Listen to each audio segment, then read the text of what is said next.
No contexto da tomada portuguesa de povos africanos, pode-se tomar como consequências a desvalorização de culturas de origem africana e o racismo, pontos que hoje são tão discutidos a fim de cessar esse problema da desigualdade étnica.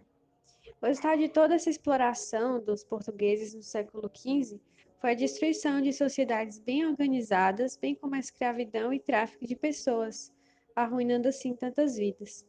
Os portugueses viram nesses povos certa vulnerabilidade e tiveram interesse principalmente no ouro e na mão de obra escrava, apesar de que, diante da resistência dos africanos, o número de cativos capturados nas aldeias era pequeno. As feitorias são os locais fortificados e já existiam desde a Idade Média em portos e cidades comerciais europeias. Foi durante a expansão marítima portuguesa que, ao longo da costa africana, que as feitorias acabaram ganhando imensa importância militar e econômica. Através da chegada de Cristóvão Colombo à América, que os conquistadores vieram em busca por riquezas e metais preciosos. O contato entre os indígenas e os europeus ocorreu de várias maneiras e em épocas diferentes. Muitos povos indígenas sofreram com as guerras de conquista, outros pela rivalidade étnica na qual tiveram que lutar ao lado dos espanhóis. Do choque entre os dois mundos, por causa da conquista e da colonização do continente americano, acaba nascendo um novo mundo, continente produtor de grandes riquezas que acaba distribuindo de maneiras desiguais, deixando injustiças sociais. A busca pelo ouro foi um dos principais motivos que levou ao extermínio dos habitantes nas ilhas. A primeira ilha dominada foi chamada de Hispaniola, fundada em 1496 pelos espanhóis, onde organizaram uma base para a exploração das Antilhas. Em 1511, eles se estabeleceram na ilha de Cuba, tornando o ponto de partida para a exploração da terra firme. A necessidade de catequizar a população nativa foi utilizada para justificar a conquista da América. Os indígenas que não aceitavam a conversão eram escravizados.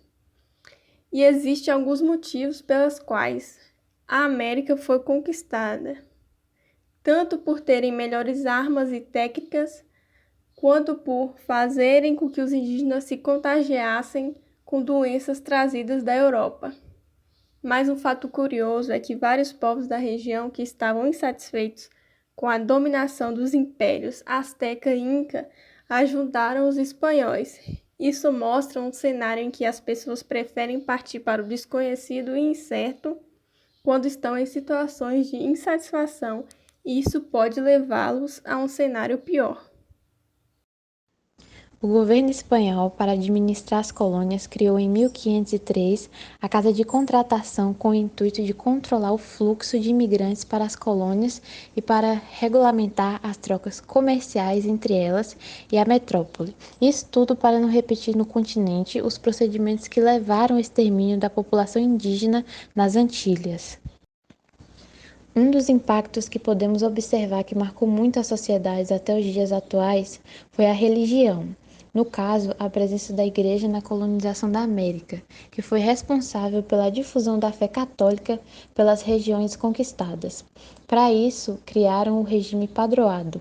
Com isso, a coroa aumentou seu poder sobre as instituições religiosas, nomeando bispos e controlando os benefícios eclesiásticos, como o dízimo.